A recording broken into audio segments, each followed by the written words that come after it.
Welcome. My name is Neil Thrussell, and I'm with the 4Ds of Success, and I'm super excited to have a friend, a mentor, a colleague, Teresa de Grosbois, with me, all the way from across town in Calgary, but it's super exciting. So welcome, Teresa. It's great to be here. Thanks for having me, Neil. You're most welcome.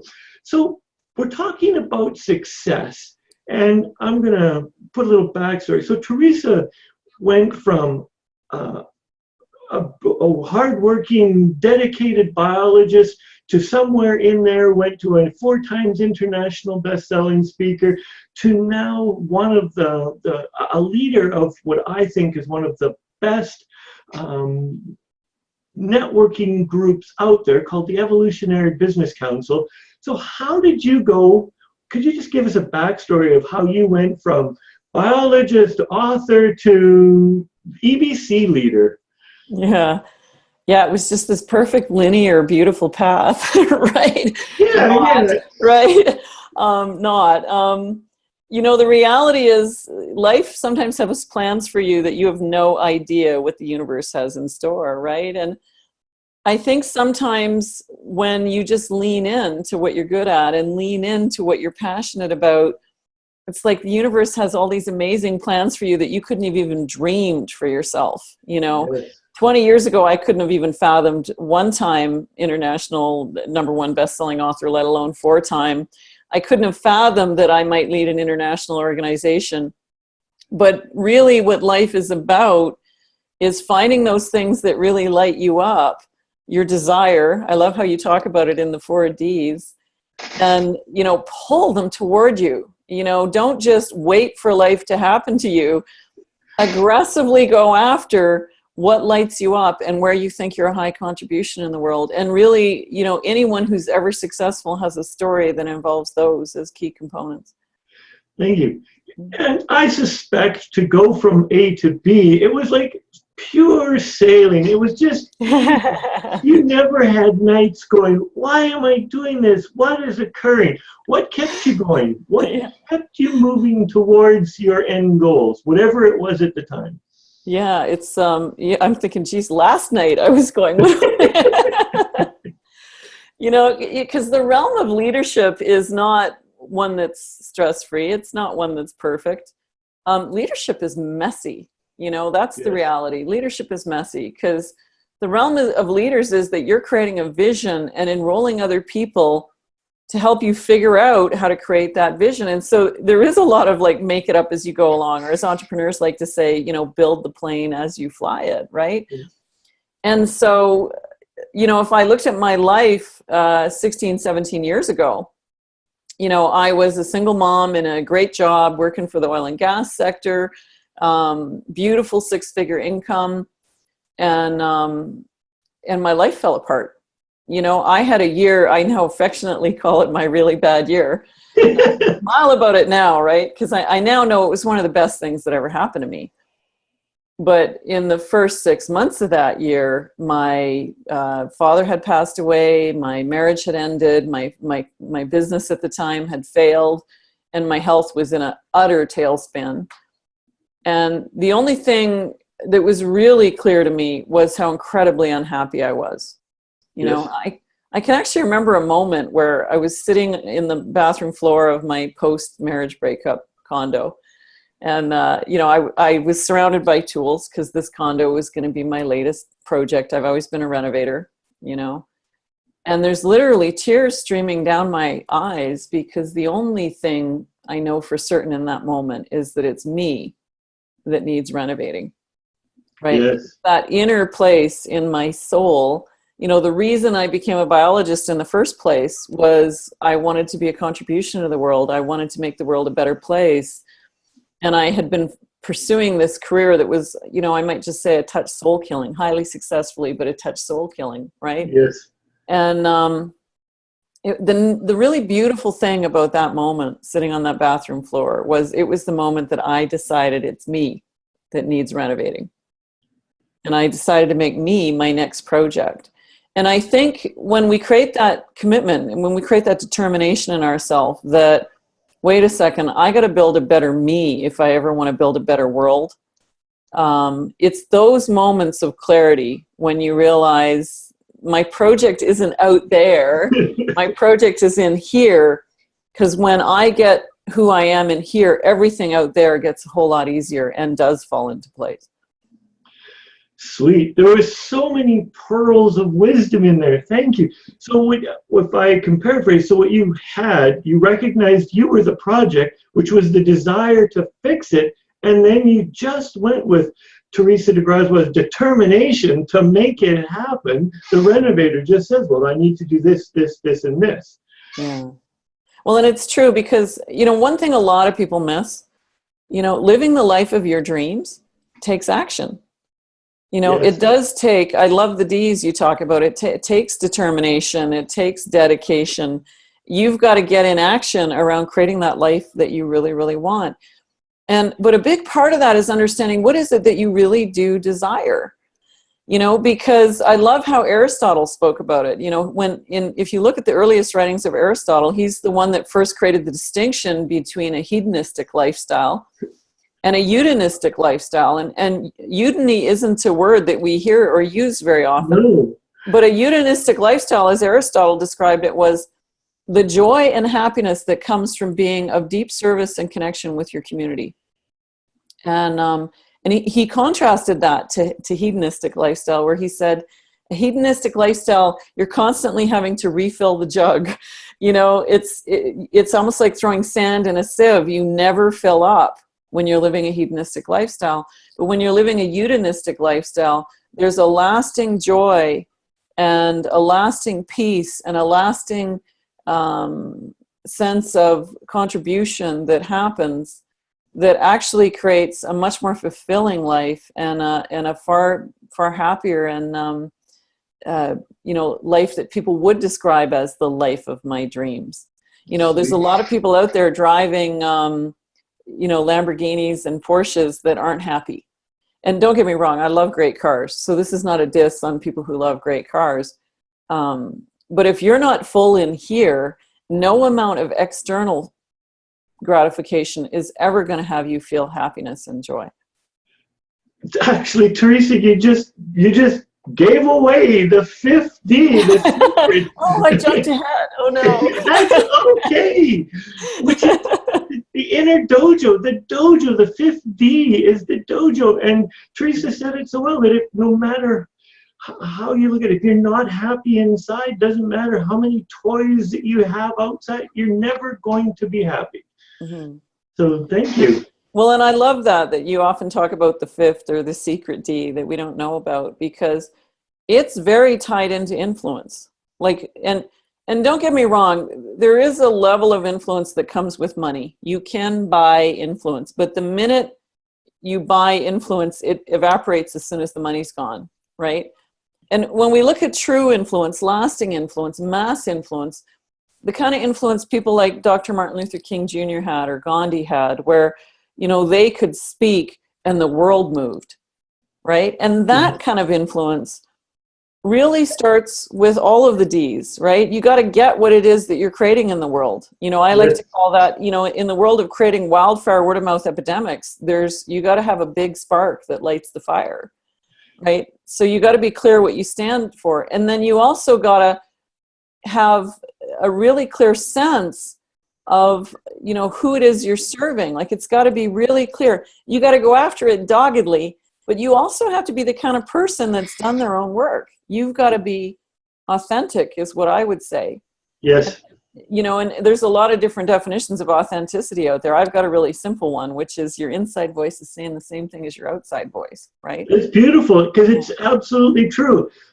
We both are in the personal growth industry and the self-development, and nothing is worse when someone is on stage in front of us and what they don't match.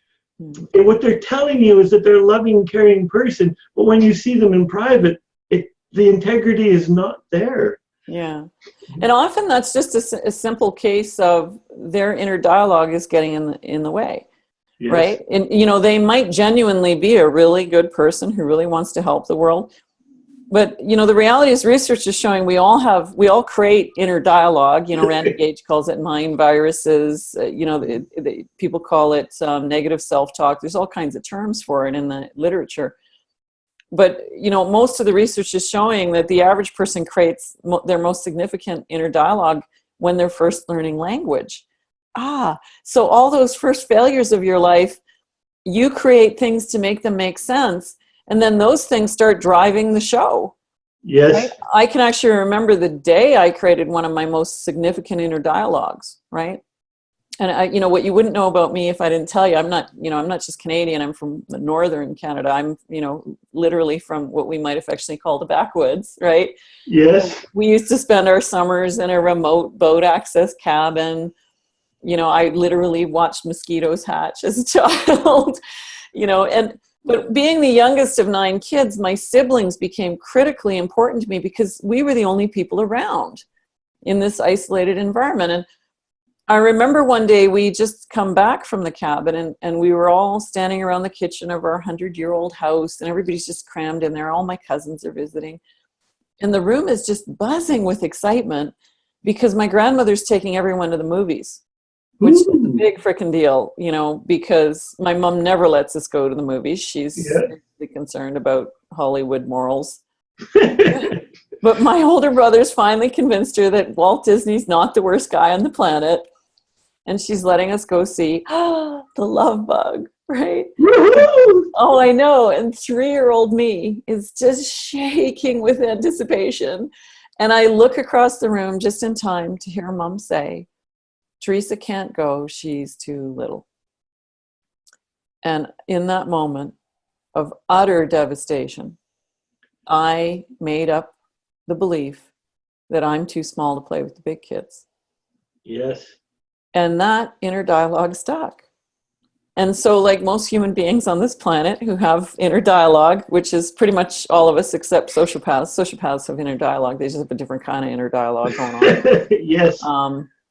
But like most good people who have negative self-talk, I started doing one of two things. I started desperately trying to prove it wasn't true or desperately terrified that it was. And, you know, so I'm too small to play with the big kids became a major driver in my life, right? And interestingly, when we look at those major drivers we have, what's that inner dialogue that's purring along in the background and we might not even be aware of it. Yep. You know, they become not only the things that take us out of the influence game, they're often the things that drive us into it.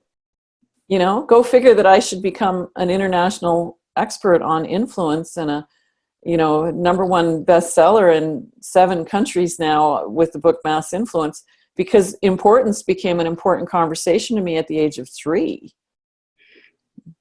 Yeah, and it's, because it either moves us towards or takes us out. And in this particular case, at most of the times, it's moved you forward. And it changed too. You chose to go and visit and sit with these people of mass influence and learn from them and be their peer, be their friend, and it's got you to where you are, which to many is a huge amount of success. So thank you. That's beautiful. My question is, what's next? What's driving next? What I have discovered, highly successful people they never just have one plan. They have another plan.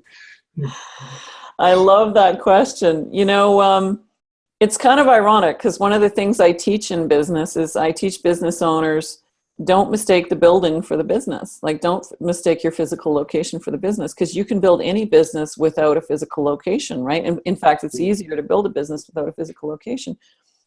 And then I usually say, when the business is highly successful, the physical location will usually manifest. And that's actually happening for the Evolutionary Business Council. We have a huge online community, over 300 members now in different countries around the world. And about a year ago, a number of the members got together and started saying, hey, we should actually do a project in Costa Rica and build a community together and build a retreat center together. And so this cool little sub-project of the Evolutionary Business Council has become building an intentional community down in Costa Rica, So I have to laugh because I'm like, gosh, how many years have I been saying when the business is successful, the physical location will manifest? I'm like, Yes. oh, how did that happen? So I'm actually, it's funny that you were joking about I'm across town in Calgary, but I'm actually now starting to spend my winters in Costa Rica as we build this intentional community down there. So I'm only here for a couple more weeks. We better go for coffee before I leave town. Yes. And it's very cool because it's becoming a community of people who believe in transformational thinking and success principles. You know, they often say you become like the 5 people you hang out with the most. You know, so this is really our unashamed attempt to pick our neighbors. And we've created a really cool model so people can come, you know, people can come and own property down there, or they can just come and spend a month or a month every year. And we've got a really flexible model that enables people to do that. So I got to say, that's the thing I'm most lit up about right now. It's called Vista Mundo. And as we get our desire to do something and make changes, so what's keeping you focused on this? What is the little carrot on the string in front of you? How do you stay focused on this? For it to be successful, you have to put some energy and effort into it. What's keeping you focused on this? Yeah. I always think in life, find the things you already love and then run toward them like crazy, you know? Because determination is easy when your desire is to get to that place, right?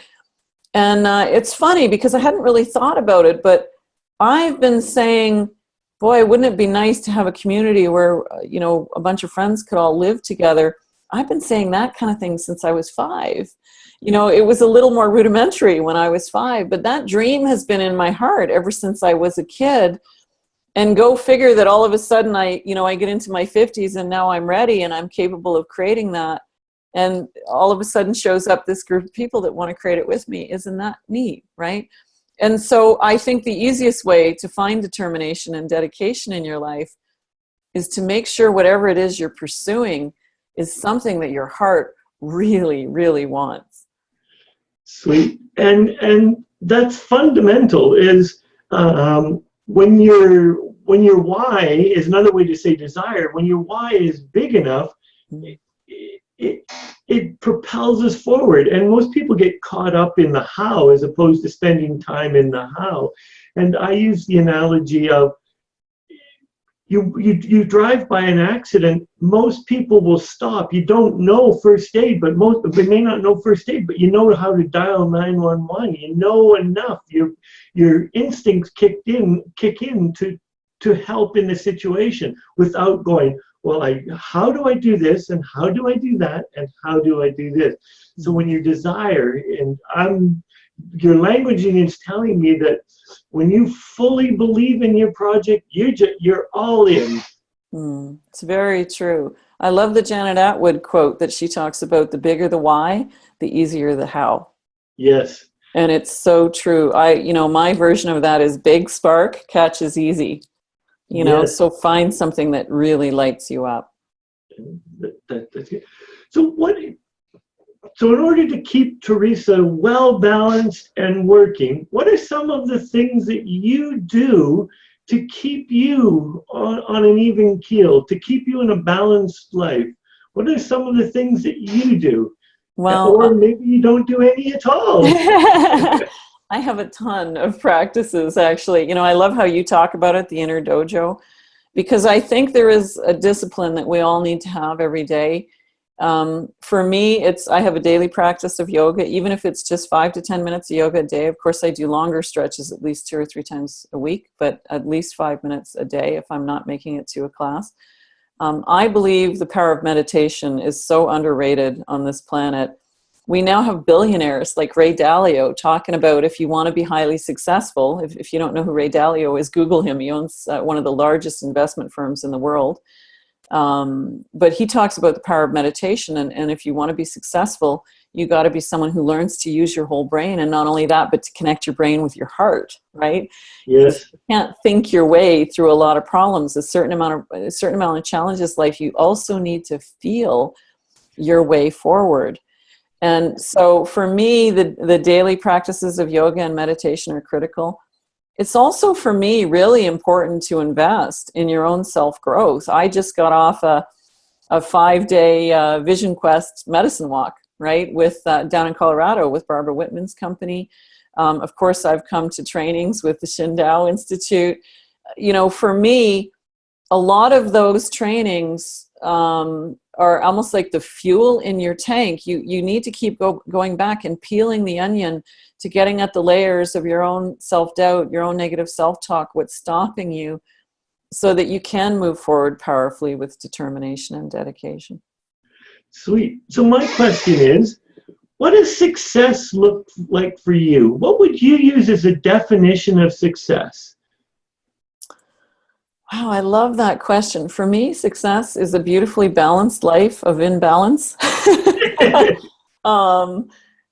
Success is where is your heart aligned with where your body's at? In other words, are you really pursuing your heart? And are you really clear on what's important to you in your life?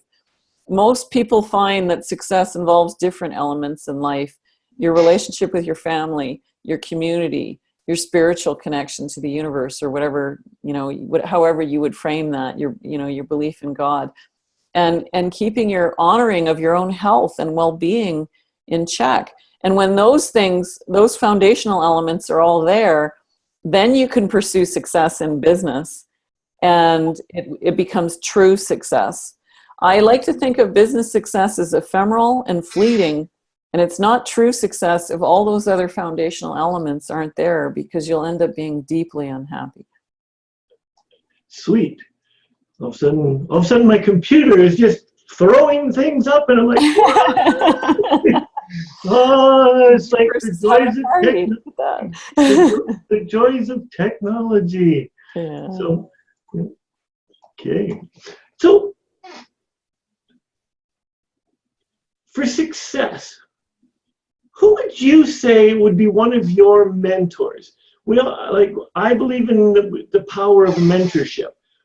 If you're looking for any kind of, whatever it is, in books, who would be a mentor? So you're a 4-time international best-selling author, and in your book, Mass Influence, it's a great read. But who would be your mentor in books right now? Yeah, I have a number of mentors, people that I've deeply learned from.